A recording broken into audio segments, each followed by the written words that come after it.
Hello, my friend. Thank you for tuning in to Deep Six, the Deep State, my daily recitation of the news as I see it. Not everybody else does, but I try to give you my unique perspective on this stuff. First of all, of course, we're all very upset by the Las Vegas shooting. It was horrible. It was terrible, vicious, evil, evil, just and sick and demented and deranged. Um, but I do have some thoughts about it. The first is that a lot of these shootings are from people who have been diagnosed with mental illnesses and have had prescription medicines made for them and are not taking it. And I have no idea whether this shooter was in that category, but increasingly, but when someone acts out like this, there has to be some mental derangement, and there are medications that deal with that. And on medication, that kind of a schizophrenic, if that's what he was, can function normally and not be a threat to anybody. The issue is, do they take their meds or not? And I believe that there should be a great deal of research focused on the idea of a patch, which you can put on your skin, and you automatically are dosed, just like nicotine patches are, with the psychotropic medication, or conceivably something that even could be grafted into a person, a skin graft, and would release that medication involuntarily on a daily basis. And I don't think anything of that sort exists, but it ought to. And there ought to be research to establish it, and it ought to be able to be developed. And if it is developed, the court should use the authority that it has for involuntary commitment to people, to mental institutions, instead to involuntarily force them to have this implant and take their meds on a daily basis as a precondition of being released from a mental hospital.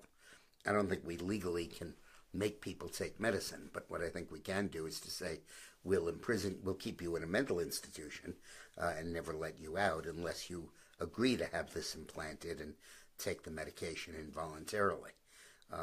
That I think would be a very good answer to some of this stuff.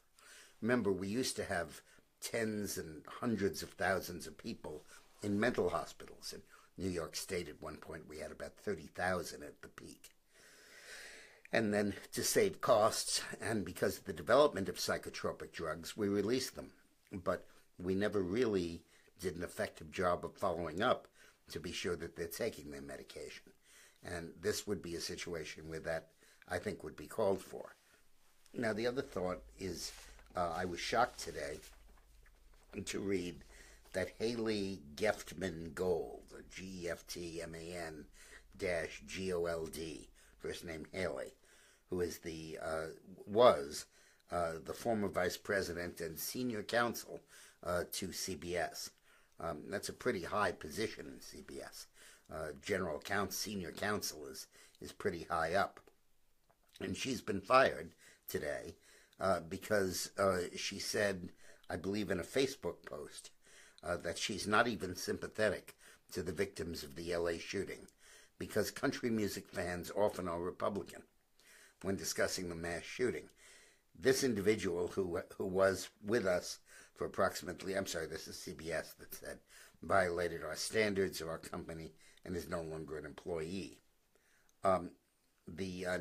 Haley, for her part, said if they wouldn't do anything when children were murdered, presumably meaning Sandy Hook, I have no hope that Republicans will ever do the right thing.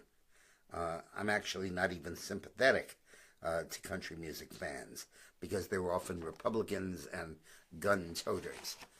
This phenomenon of politicizing every terrorist incident on both sides of the fence, I think, is wrong. I think it's wrong when conservatives go after this and say that, we'd let the immigrants into the country. Although if it's a case of someone who was an immigrant and came in, yeah, I think we should point that out. But when liberals attempt to use this to score a political point. I think it's just reprehensible and wrong, and they're using the tragedy and trying to politicize it. And I think that's a serious mistake and not something that we should do. Now, my third thought about this is that we all appreciate the joy of open-air concerts, and particularly in a city, we appreciate the idea that there are buildings all around us, and here we are free with the stars above us and listening to music, and I think it's wonderful. But I don't think we can do that anymore. I think those days are over.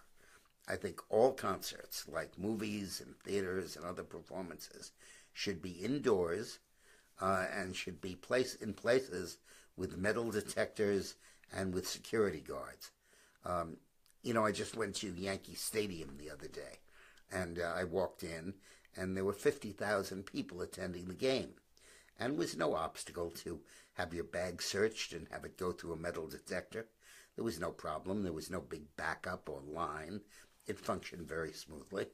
And there's no reason why we should expose people when they go to mass concerts or other events to this kind of jeopardy. And I think that there's no reason for us to do that. So I believe that that is another change that should take place. Well, we have some comments here right now, Dick. Please. And just give me 1 second. I apologize. They're all rolling in here, so I'm trying to reach them. Okay. Okay, here we go. Well, first of all, Mark Vidalis says, time to fire Sessions. He's not the bulldog we thought or told he was. We'll get to Sessions in a minute, yeah. Yes, and also, there people are all saying a big disappointment in Jeff Sessions right now. So, and they're all very saddened about what's Well, let's going go on to Sessions from that horrible shooting in Vegas. This has not received much coverage, so I'm giving it a lot of coverage now. Jason Chaffetz, who's a friend and is a former congressman and was chairman of the Government Reform Committee until last year when he left Congress, went on Fox News and said that he met with Sessions and urged him directly to prosecute the Hillary Clinton crimes, and that Sessions told him he was not going to do that. Specifically, Sessions said, I can tell you that while I was in Congress and the chairman of the Oversight Committee, I did go over and visit with Attorney General Sessions, and it was one of the most frustrating discussions I had, because whether it was the IRS, Fast and Furious, the email scandal that we went through, I did not see the Attorney General willing to just let Lady Justice administer justice and then follow through.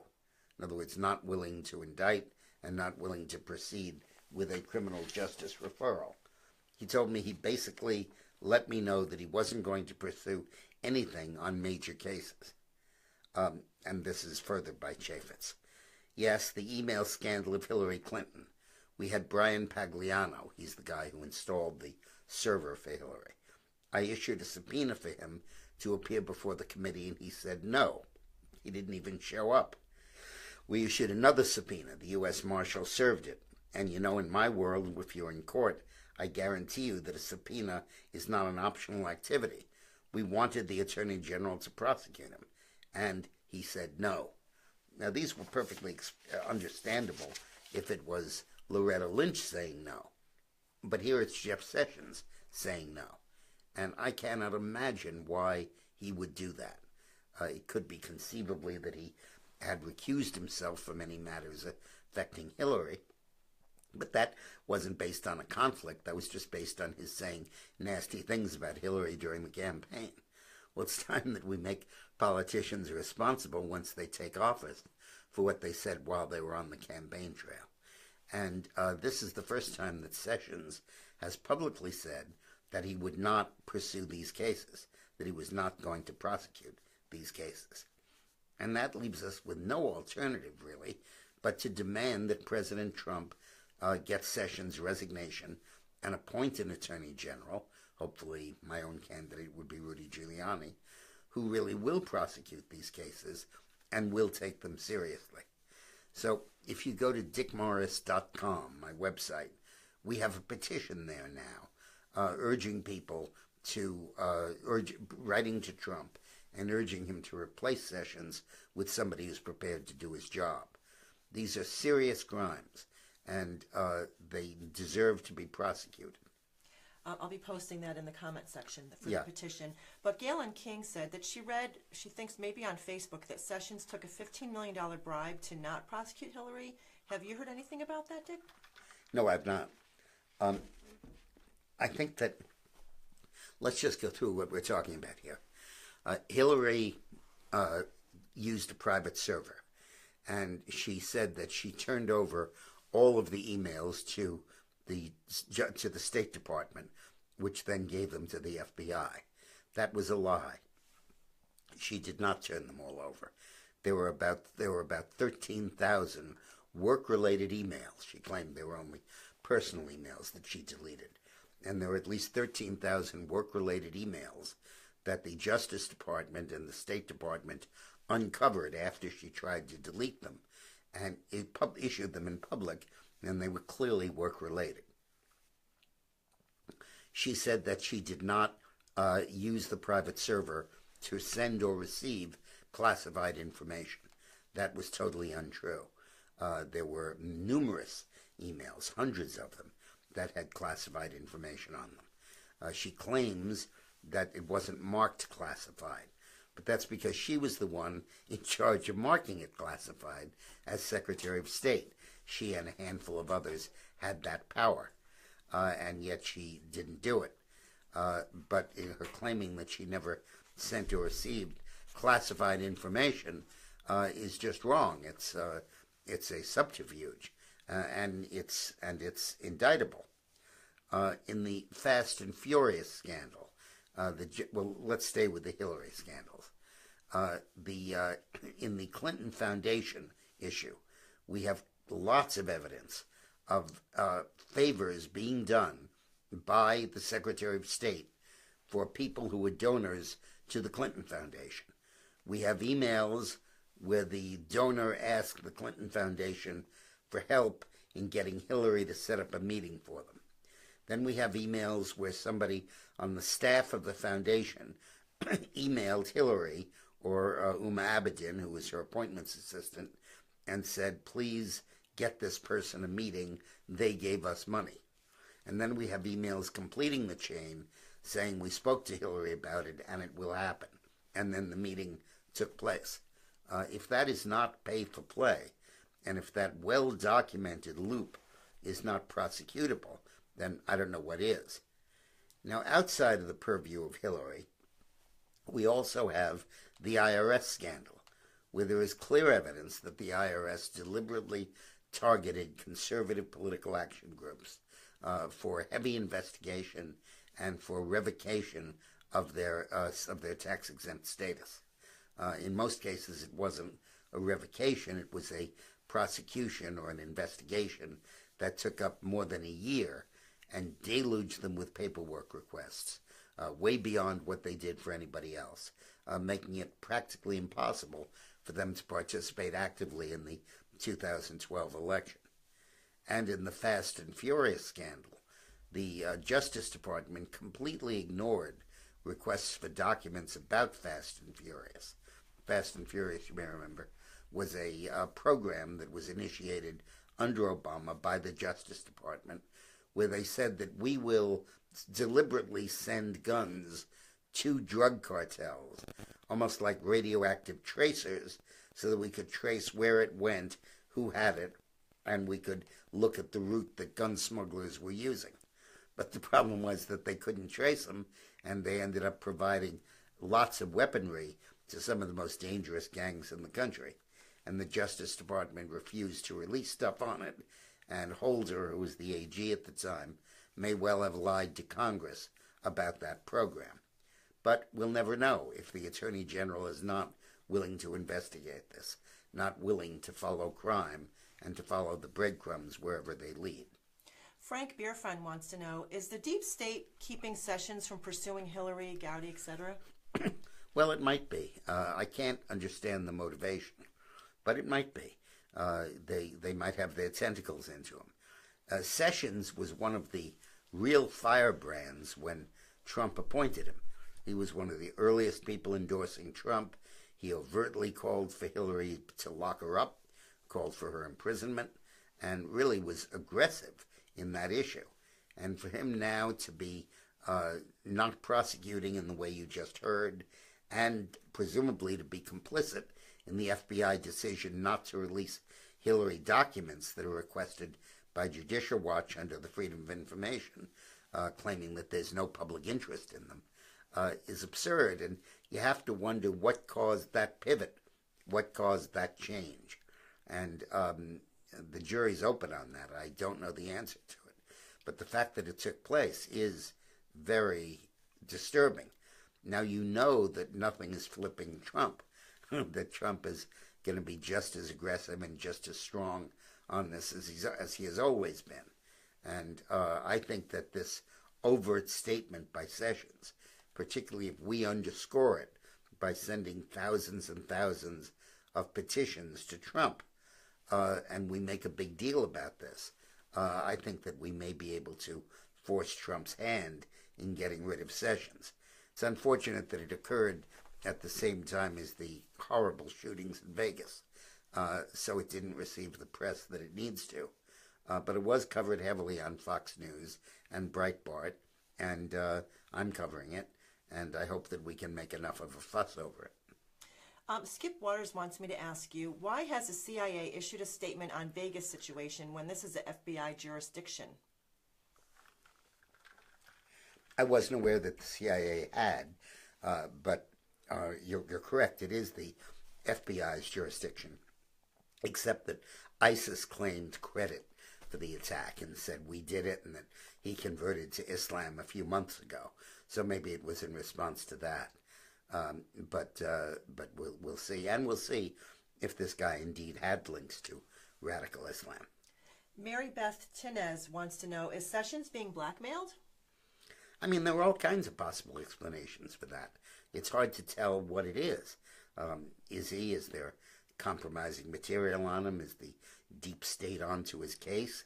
Or was he lying all along and he was never really the strong, conservative firebrand that he led us to believe he was? Now, so please go to dickmorris.com and sign that petition. Your signature will be sent directly to the president as an email, and you'll probably get an answer from him. And I really want to pile up popular demand to get rid of Jeff Sessions and to force his hand so that we have an attorney general who really respects the rule of law in this case and in every other case. Now, to go to another part of rule of law, Russia has just denied UN inspectors the right to go to military bases in Iran. Under the provisions of the joint agreement that we have with Iran, there is supposed to be... What you doing? Having a problem with the sound today. Okay. Sorry, guys. Hope you can hear me. Let us know if that works better. The treaty with Iran provides that if the UN inspection agency is denied access to some sites, and it feels that it needs access to those sites to certify that Iran is in compliance, it can petition to the signatories to the treaty to enforce that access. And Russia is, of course, among those. And Russia has said that it will not support demanding access to the military bases. And that's obviously where the work that would be banned has taken place. This makes it almost impossible for Trump to certify in this month that Iran is in compliance because we aren't being allowed to have inspectors say that they're in compliance. If inspectors don't go to the site, they have to rely on things like soil samples and stuff, which we're told come from the site, but could come from anywhere else in Iran that they wanted to. And with Russia taking this step, it clearly, in effect, says that we either have to trust Iran or pull out of the agreement. And I think this is really going to force Trump's hand. It's a big deal, and it's very unexpected. Now, of course, Obama deserves the blame because what a ridiculous mechanism to set up and say that you will need Russian and Chinese permission to enforce a treaty that everybody signed. And it was ridiculous to set that up in the first place.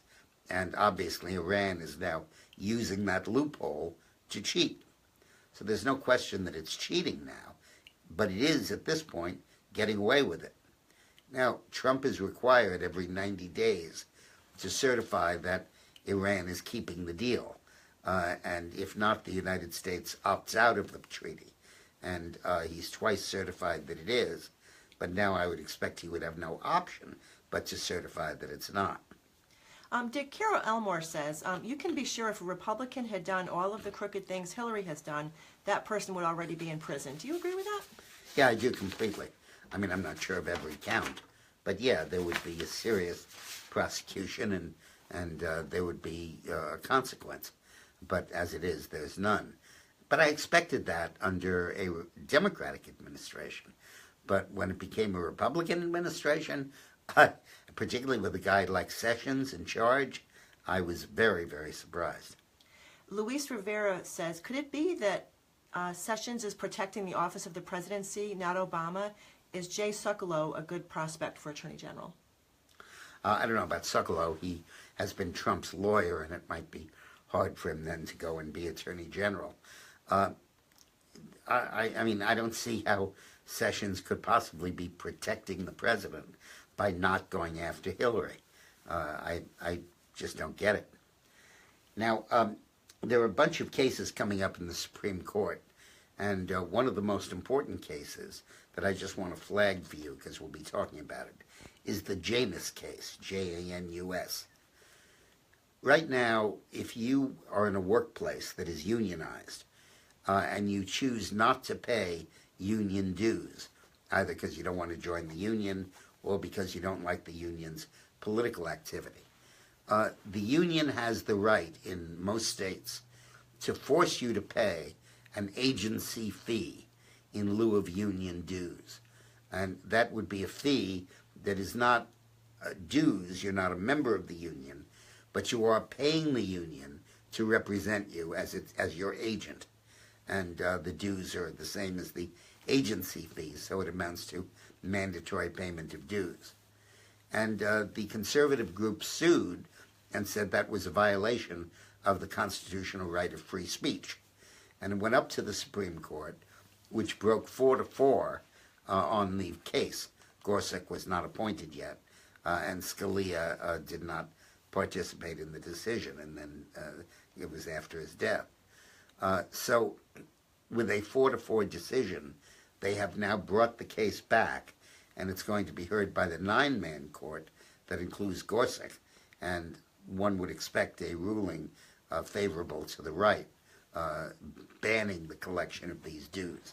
That will be a huge blow to unions in this country, because people throughout the country are choosing to opt out of labor unions, but they're being forced to stay in because the dues are going to be collected whether they quit or not. And this would really create a reason not to participate because you don't want to pay those dues and you don't think it's worth it. And therefore it could be a significant dent in the coffers of unions, particularly public employee unions.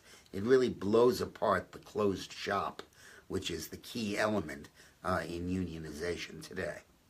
Well, first of all, I want to let you know that we're number 2 of live streams in the world right now. It's great. Yes. And Hector Morales, his statement is, it's not a Republican administration, it's a Trump administration.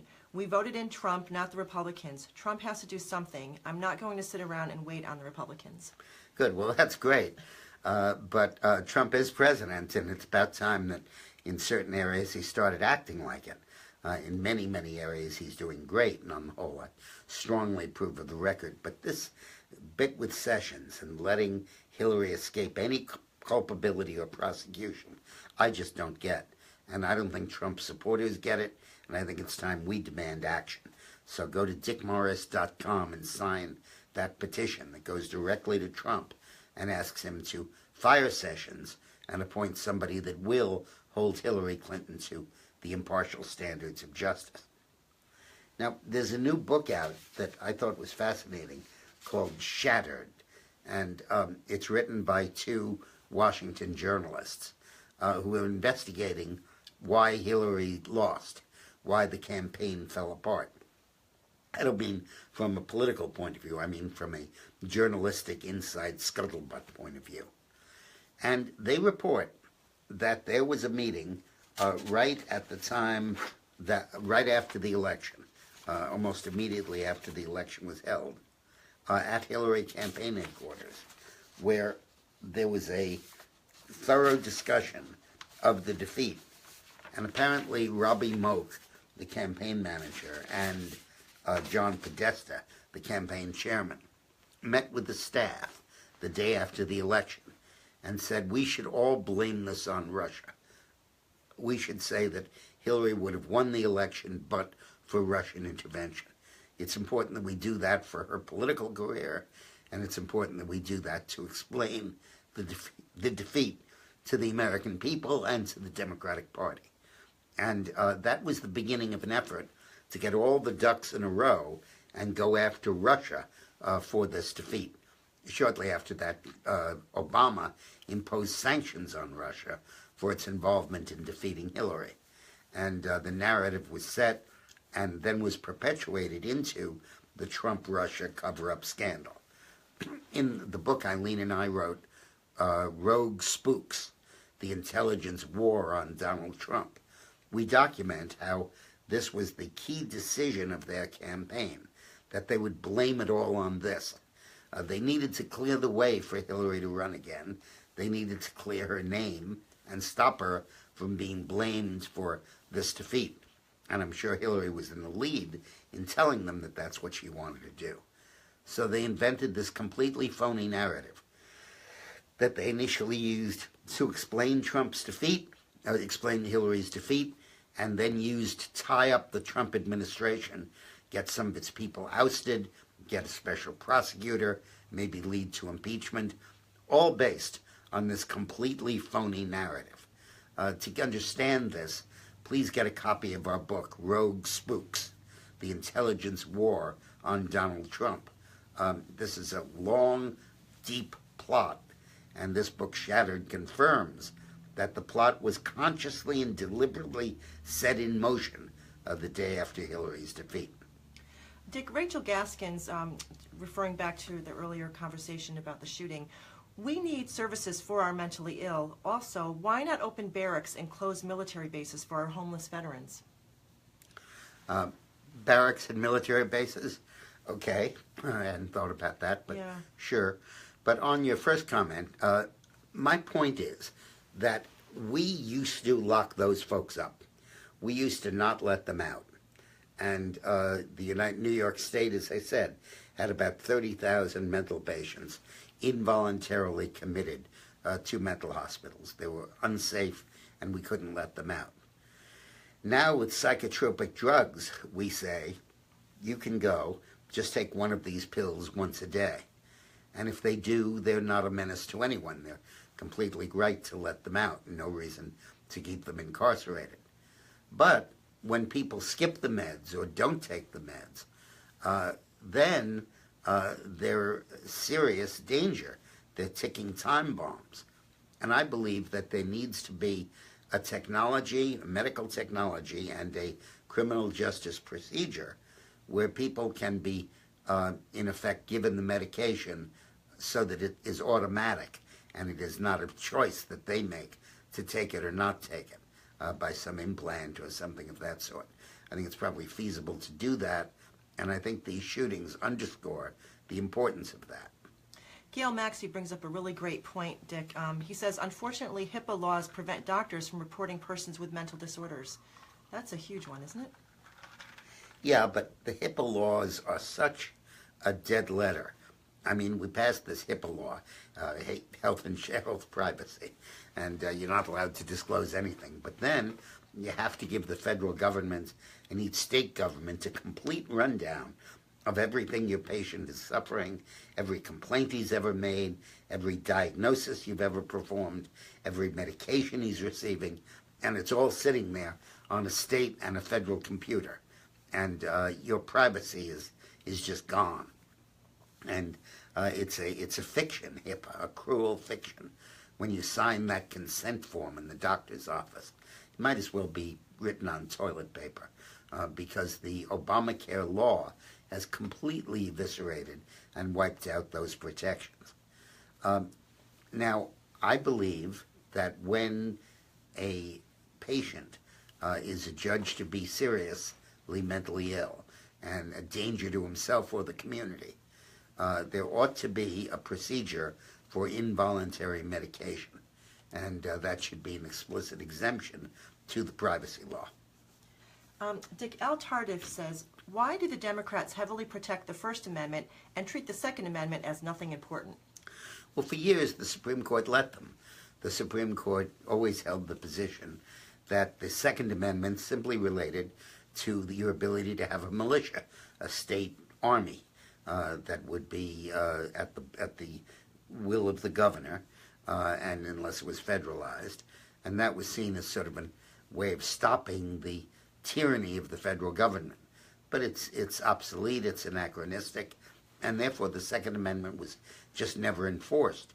It's only recently that our consciousness has been raised and that the Supreme Court has rediscovered the Second Amendment and breathed life into it and say it says what it says and it means what it says, and we're going to enforce that. But that's a recent development. Now, you probably read a lot about the aid in Puerto Rico and the criticism of Trump for not delivering the aid in a prompt way.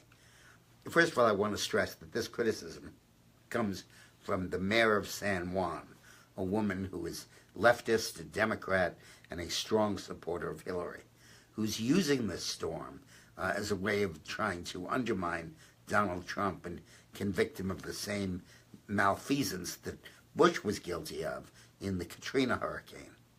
Now, the governor of Puerto Rico, who outranks her and is in more of a position to know, says that this is nonsense, that Trump has given them everything they possibly could, and that this is just a political stunt. But there is now a report that a Puerto Rican-born colonel in the U.S. Army, Michael A. Valle, a commander of the 101st Air and Space Operations Group and director of the Joint Air Component Coordination Element of the 1st Air Force, responsible for Hurricane Maria relief efforts, has now made the following statement. Quote, they have, meaning Puerto Ricans, has the generator, water, food, medicine, and fuel on the ground, and yet the supplies are not moving across the island as quickly as they're needed. It's a lack of drivers for transport trucks, the 18-wheelers. Supplies we have, trucks we have. There are ships full of supplies backed up in the ports, waiting to have a vehicle to unload into. However, only 20% of the truck drivers are showing up for work.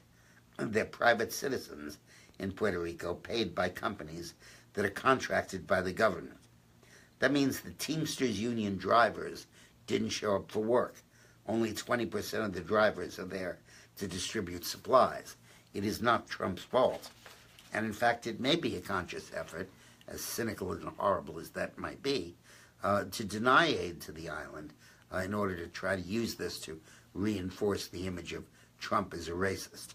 It's despicable because people are dying and starving and in serious danger because these trucks are not being sent out in the island. And it's absolutely vital that that be changed. Trump should consider nationalizing the National Guard and sending them in to drive these trucks if the Teamsters Union won't do it. Dick Hector Morales says, she's a fraud. I am Puerto Rican and hate what she's saying and doing. Nothing about this crisis. She is a hack. That's what Hector Morales of Puerto Rico says. Thank you, Hector. I appreciate that. Now, there was a referendum, in Catalonia, which is Barcelona in the area, that voted in favor of independence. The central government, led by Mariano Rajoy, who, by the way, is a former client of mine, who's the Prime Minister of Spain, said there was no election because it was his policy not to recognize the election and urge people not to vote. And then he sent in the police to try to break up the polling places so there would not be a referendum. And almost 1,000 people were injured. And the specter of a police force trying to stop an election from taking place is a new one for the world and not a very attractive spectacle. Now, I want to just give a little background on this. The reason there is this kind of effort at separatism going on throughout Europe, Scotland wanting to be its own country, Catalonia wanting to be its own country, the Basques wanting to be their own country, is that the European Union deliberately wants to create what it calls a Europe of regions, not a Europe of nations. The whole European Union was founded to end nationalism, to oppose nationalism, and instead have a continentalism and a globalism that would supersede national sovereignty.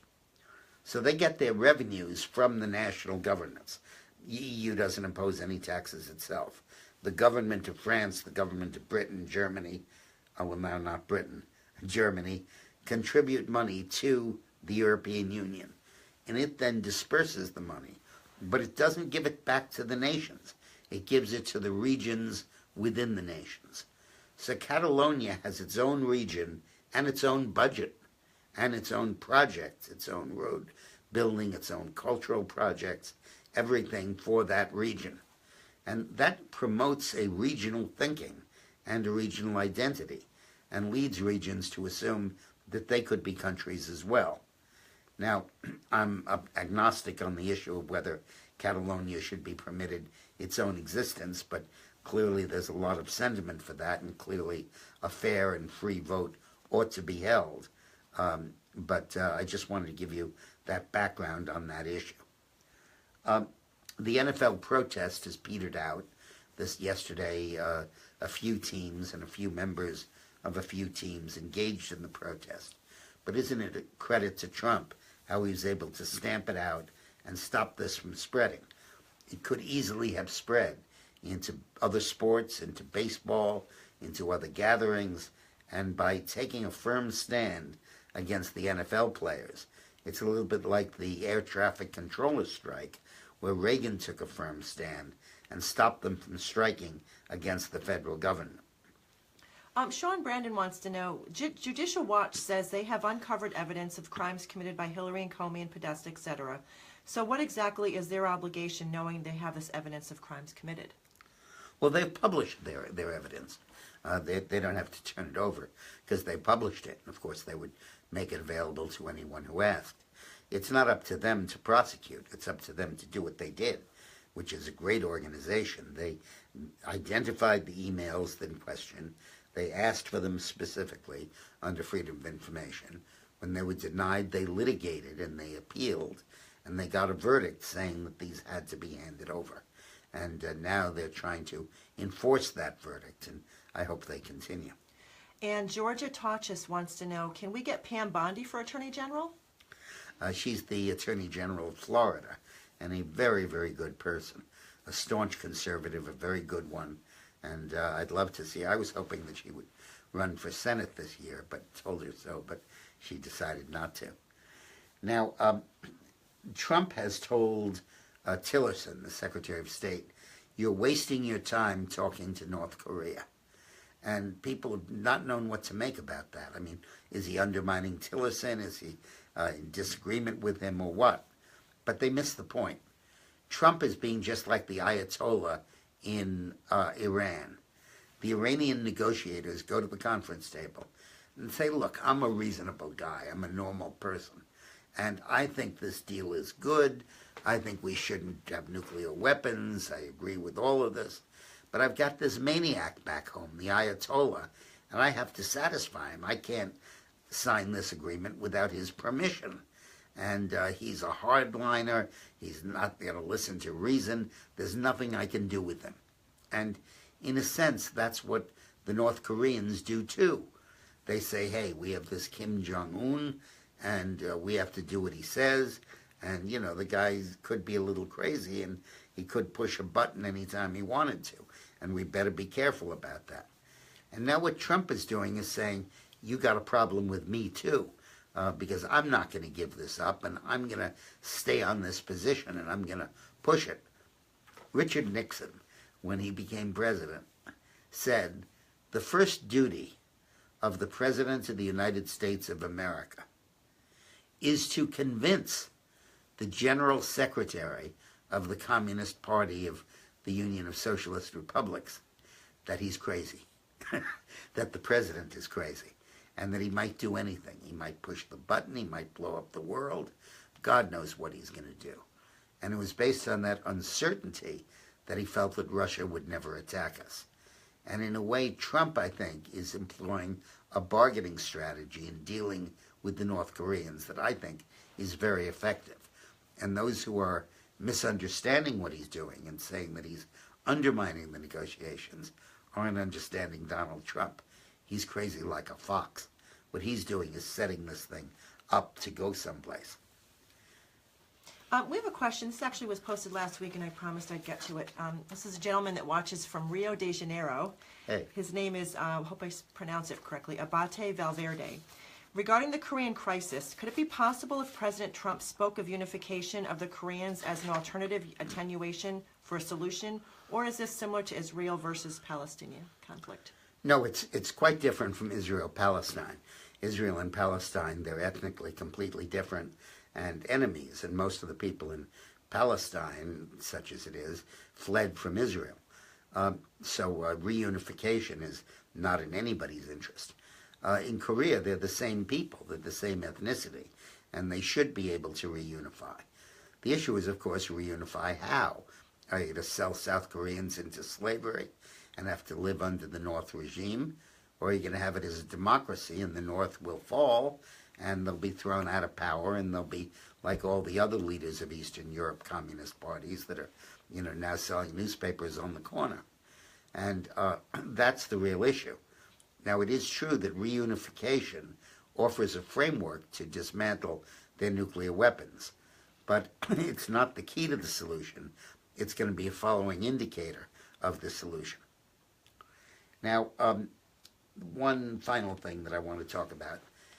The Interpol, the International Police Organization, has just admitted Palestine, the Palestine government, as a member, which means that Palestine, beyond having certain credibility and support for having this official status, now has access to all of the classified secure information on terrorists stored in the Interpol site. It's like the government just hired the mob to conduct its investigation of the mob, or at least have access to all of it. And that is a serious problem. And the United States should... Sorry.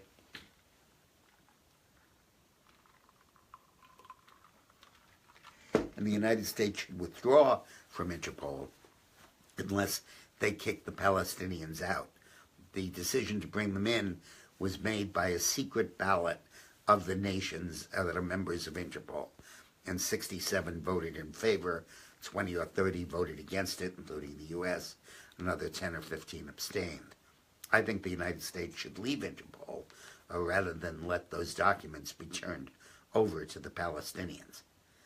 When we come back tomorrow, I want to talk to you about the general issue of Palestine aid, because the Palestinians, 3 days ago, their terrorists killed 3 Israeli soldiers.